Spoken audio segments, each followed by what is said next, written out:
அன்பு நண்பர்கள் அனைவருக்கும் வணக்கம்.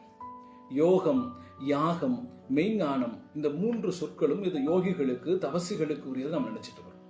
இந்த மூன்று சொற்களுக்கும் வேறு விதமான ஒரு பொருளை தந்து அவற்றின் குணத்தையே மாற்றுகிறார் மகாகவி பாரதி. என்ன சொல்ல வருகிறார்? இந்த மூன்று சொற்களுக்குமான விளக்கம்: ஊருக்கு உழைத்திடல் யோகம், நலம் ஓங்கிடுமாறு வருந்துதல் யாகம், போருக்கு நின்றிடும் போதும் உளம் பொங்கல் இல்லாத அமைதி மெய்ஞானம்ங்கிறார்.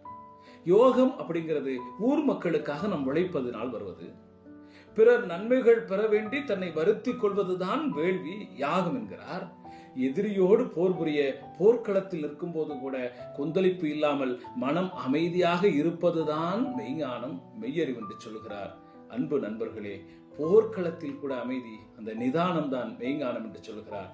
பாரதி சொன்ன யோகம், யாகம் செய்து அந்த நிதானத்தோடு வாழ்வோம்.